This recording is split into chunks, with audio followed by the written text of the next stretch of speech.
Assalamualaikum warahmatullahi wabarakatuh. Pemirsa MTA dimanapun Anda berada, Alhamdulillah senang sekali rasanya kita masih diberikan karunia oleh Allah Subhanahu wa Ta'ala, sehingga kita masih diberikan kesempatan untuk menyaksikan program Tafsir Kabir. Pada episode kali ini, kita akan mengupas tafsir dari ayat Quran Surah Al-Baqarah ayat ke-47. Untuk itu, pertama-tama saya akan bacakan ayatnya terlebih dahulu. A'udzu billahi minasy syaithanir rajim. Bismillahirrahmanirrahim. الذين يظنون أنهم ملاقو ربهم وأنهم إليه راجعون. Artinya, mereka yang berpikir bahwasanya mereka akan bertemu dengan Tuhan mereka dan bahwasanya mereka akan kembali kepadanya. Quran Surah Al-Baqarah ayat ke-47. Pemirsa MTA dimanapun Anda berada, seperti biasa, Hazrat Muslih Mau'ud radhiyallahu ta'alaan, sebelum menafsirkan suatu ayat, beliau akan mengambil satu atau beberapa kalimat atau kata untuk ditelaah lebih mendalam makna dari kata tersebut. Kemudian setelah mendapatkan maknanya, kemudian beliau menafsirkannya. Jadi sebelum menafsirkan, beliau cari terlebih dahulu arti dan makna dari kata-kata yang digunakan dalam ayat tersebut. Dalam ayat 47 Quran Surah Al-Baqarah ini, beliau mengambil satu kata untuk diartikan secara mendalam, yaitu pada kata yazunnuna. Kata yazunnun merupakan jamak dari kata zonna. Jadi mereka yang menganggap atau mereka yang berpikiran. Jadi jamak untuk mereka. Nah, berasal dari kata zonna. Kita sering menggunakan dalam bahasa Indonesia ini su'uzon atau husnuzon. Nah, itu diambil dari kata ini. Husnuzon, husn, baik, zon, pemikiran atau anggapan. Jadi husnuzon, anggapan atau pemikiran yang baik. Sedangkan su'uzon, buruk, zon, pemikiran atau pendapat. Jadi su'uzon, pemikiran atau pendapat yang buruk. Nah, di sini kata zonna, ya, beliau menyampaikan bahwa artinya bisa dengan yakin atau pasti mengetahui sesuatu, atau bisa juga mengetahui sesuatu itu dengan ragu-ragu. Jadi zonna itu kita mengetahui sesuatu peristiwa, baik itu kita mengetahuinya secara pasti maupun masih ragu-ragu. Itu tergolong kata zonna, zon.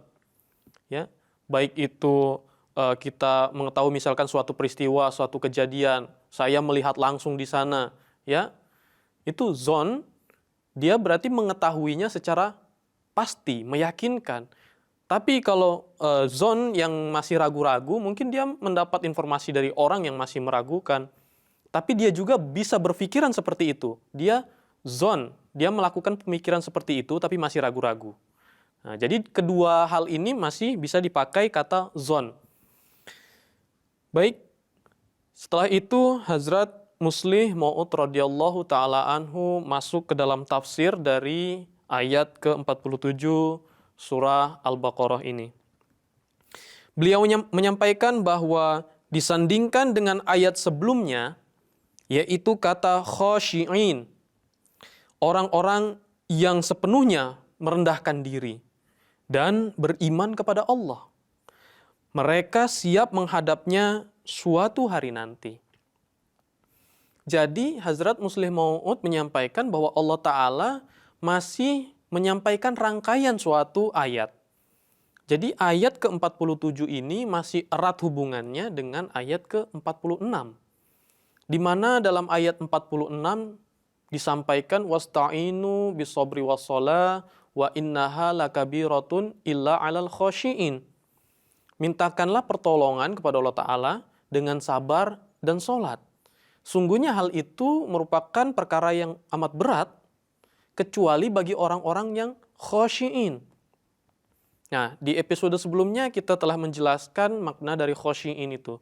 Ini termasuk maknanya beriman kepada Allah dengan sepenuhnya, merendahkan diri serendah-rendahnya. Ya.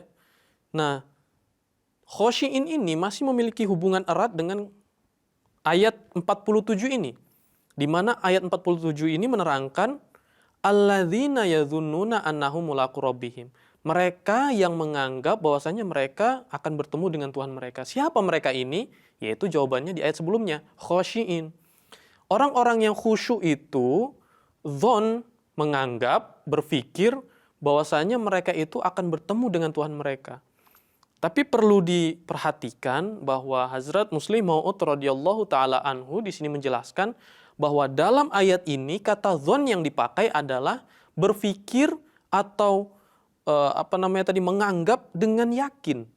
Ya, jadi bukan hanya pikiran-pikiran atau anggapan-anggapan yang ragu-ragu saja, tapi mereka memang dengan yakin mengetahui, berpikiran bahwasannya mereka pasti akan bertemu dengan Tuhan mereka.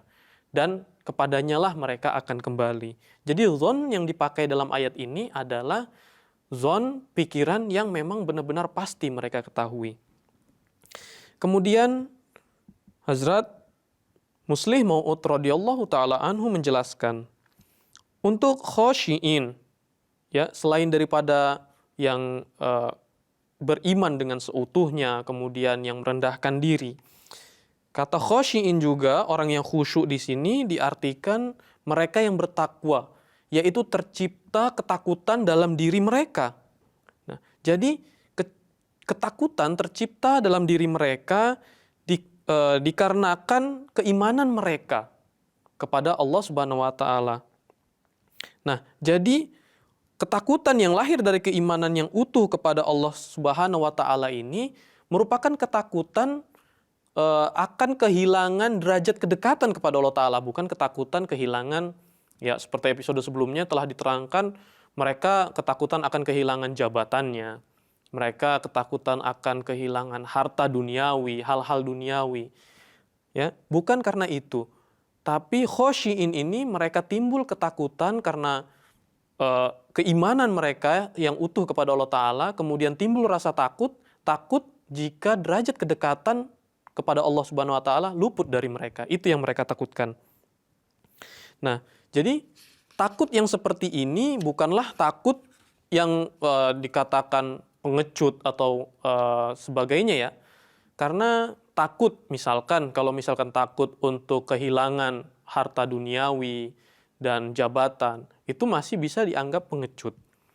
Tapi kalau takut kehilangan derajat kedekatan kepada Allah Subhanahu wa taala, bukanlah pengecut.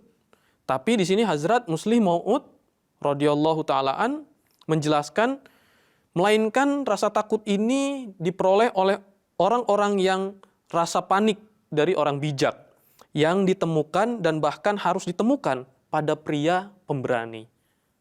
Ya. Jadi di sini ada satu poin yang didapat bahwa ketakutan akan kehilangan atau luput dari kedekatan terhadap Allah Subhanahu wa taala bahkan ditemukan pada orang-orang yang pemberani, malah bukan pengecut. Jadi seolah-olah kalau kita lihat ini seperti kebalikannya, ya. Takut kehilangan harta duniawi atau jabatan duniawi dengan takut kepada kehilangan kedekatan dengan Allah Subhanahu wa taala bertolak belakang. Karena apa? Takut kehilangan tadi yang materi duniawi bisa kita anggap pengecut. Tapi ketika takut kehilangan kedekatan terhadap Allah taala, malah ini ditemukan pada orang-orang yang pemberani. Jadi seperti itu. Oleh karena itu, kalimat ini digunakan untuk menghindarkan orang-orang Yahudi dari rasa takut akan penderitaan duniawi. Nah, Bahkan rasa takut itu sulit untuk dihilangkan, namun tidak sulit bagi orang-orang yang merendahkan diri dan merendahkan hati. Jadi ini masih sangat sinkron ayat-ayat sebelumnya, ayat 45, ayat 46, ayat 47, di mana dalam ayat 45 kan disebutkan pada episode sebelumnya bahwasanya ada ulama Bani Israel yang membaca Alkitab, mereka menyuruh orang-orang berbuat baik, tapi dirinya sendiri dilupakan. Atakmurunan nasa bil birri wa tansawna anfusakum wa antum tatlunal kitab. Ya. Jadi mereka menyuruh orang-orang berbuat baik, menyuruh orang-orang bertakwa, menyuruh orang-orang menerima nabi yang akan datang. Tapi ketika nabi datang, mereka sendiri tidak melakukannya. Afala ta'qilun? Al-Quran menyindir. Kalian berpikir tidak? Kalian menyadari tidak? Kalian mau berhenti tidak dari perlakuan kalian itu? Itu sindiran. Kemudian Al-Quran juga memberikan solusi. Nah, kalau kalian takut, wasta'inu bisobri wassalah. Ya, jadi ketakutan mereka ya timbul menjadi tidak menerima kebenaran. Ya, seperti episode sebelumnya dikatakan mereka tidak menerima kebenaran karena ada dua alasan. Yang pertama eksternal dan yang kedua internal. Yang eksternal karena sahabat, keluarga, teman, ya, yang tidak mau mereka menerima kebenaran tersebut. Dan faktor internalnya batin mereka yang tidak kuat. Karena apa? Karena karat-karat dosa dalam hati mereka menjadikan hati mereka mati. Sehingga mereka tidak dapat menerima kebenaran. Akhirnya apa? Allah Ta'ala memberikan solusi, wasta'inu bisobri wassalah. Ya. Nah, dengan sabar dan sholatlah, minta pertolongan kepada Allah Ta'ala, supaya mereka tidak takut lagi dan bisa menerima kebenaran. Kemudian, Allah Ta'ala juga menjelaskan, wa innaha lakabiratun. Tapi memang, sabar dan sholat ini sulit, hal yang berat. Illa alal khosyi'in, kecuali orang-orang yang merendahkan diri. Nah, di sini ada satu poin yang penting. Jadi mereka harus merendahkan diri, harus khosyi'in, harus memberikan perhatian atau keimanan lebih ya sepenuhnya kepada Allah Subhanahu wa taala, sehingga karat-karat dalam hati mereka ini pun hilang dan ketakutan akan faktor-faktor eksternal itu pun hilang, sehingga mereka bisa menerima kebenaran itu. Jadi inilah pesan kepada orang-orang dari Yahudi itu yang mereka merasa takut untuk menerima Rasulullah Shallallahu Alaihi Wasallam. Maknanya bukanlah rasa takut secara umum, melainkan rasa takut akan kehilangan kedekatan terhadap Allah Subhanahu Wa Taala. Dan tidak mengherankan dalam ungkapan ini mengingat makna-makna tersebut. Maknanya yaitu janganlah takut pada hal-hal duniawi, tetapi takut akan kehilangan kedekatan pada Allah Ta'ala. Nah itu tadi. Jadi ketika mereka takut akan kehilangan harta duniawi, masalah-masalah keduniawian, nah di sini Allah Ta'ala memberikan solusi, minta pertolongan kepada Allah Ta'ala dengan sabar dan sholat, kemudian untuk memudahkan hal itu, khosyi'in, merendahkan diri. Nah ketika mereka udah khosyi'in, maka menyambunglah ke ayat 47 ini, yaitu alladzina yadhunnuna annahum mulaqu rabbihim. Ketika mereka sudah khosyi'in, mereka mendapatkan suatu keimanan yang penuh terhadap Allah Ta'ala, maka timbul semangat, ya ketakutan tadi hilang, sehingga mereka dapat menerima kebenaran. Nah, ketika mereka sudah menerima kebenaran tersebut, barulah masuk ke ayat ini, mereka menganggap atau berpikir bahwasanya mereka pasti akan bertemu dengan Tuhan mereka.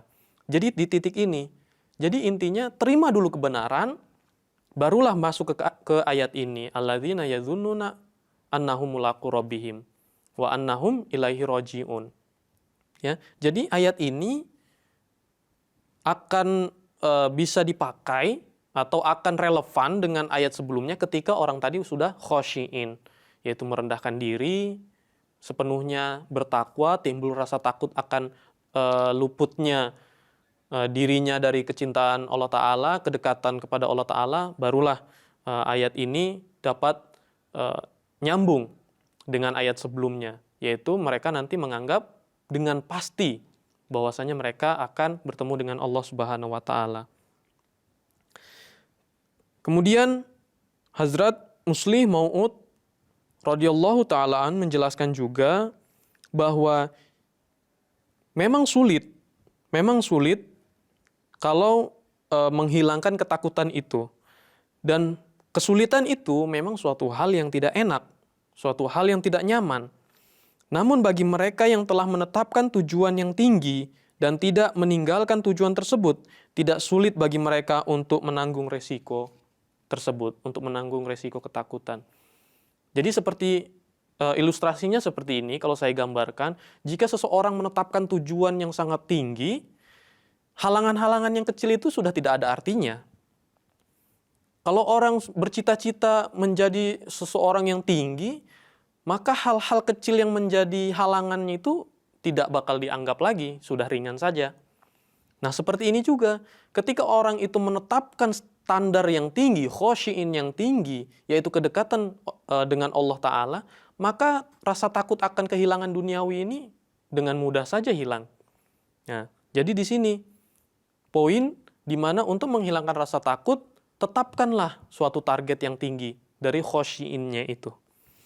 Kemudian Hazrat Muslih Mau'ud radhiyallahu ta'ala anhu menjelaskan bahwa Islam adalah satu-satunya agama yang menekankan kehidupan setelah kematian dalam keadaan sebagaimana mestinya.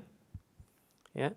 Jadi ada juga agama yang meyakini akan adanya akhirat, tapi yang menempatkan itu dengan semestinya adalah Islam.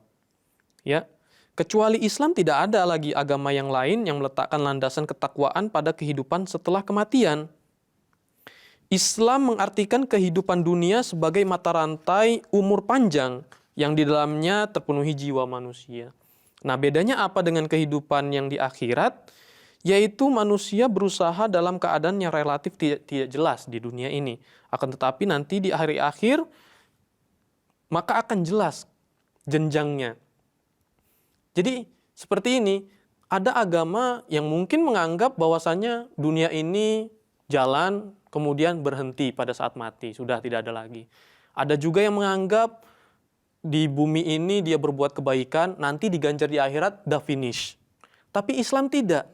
Di dunia ini melakukan kebaikan terus-menerus, dan di akhirat juga ketika masuk bukan hanya kita tinggal menerima saja, akan tetapi di sana manusia pun terus berkelanjutan ingin mendapatkan lebih dan lebih lagi kecintaan Allah Ta'ala, kedekatan terhadap Allah Ta'ala. Jadi manusia terus berusaha di akhirat itu juga. Nah, di sini Huzur menjelaskan bahwa keyakinan inilah yang selalu membuat umat Islam sejati tidak takut mati. Dan setiap kali umat Islam bangkit dengan keyakinan ini, mereka menaklukkan dunia. Jadi bayangkan orang yang tidak takut mati dengan orang yang takut mati. Ketika sama-sama menodongkan senjata, yang menang adalah orang yang tidak takut mati. Mereka menganggap, saya ini berjuang, nanti diganjar di sana dan saya masih bisa terus maju. Sedangkan yang mati, yang takut mati, saya nanti mati di sini, sudah, tamat, game over. Tidak ada lanjutannya lagi.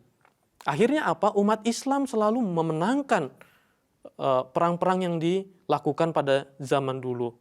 Yang dilakukan oleh Rasulullah SAW. Kenapa? Ketakwaan mereka masih tinggi.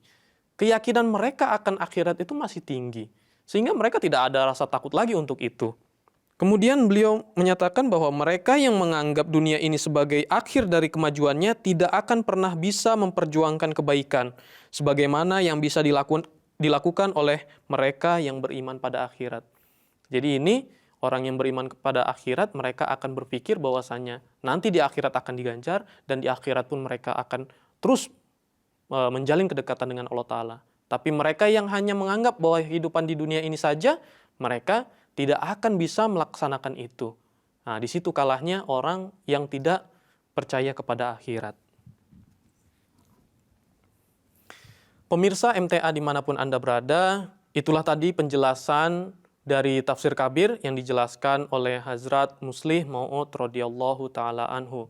Semoga apa-apa yang telah beliau tuliskan dan semoga apa-apa yang telah beliau jelaskan itu dapat menambah wawasan keilmuan dan menambah kerohanian kita. Akhirul kalam, saya Muhammad Arifin beserta seluruh kru yang bertugas mohon pamit undur diri. Assalamualaikum warahmatullahi wabarakatuh.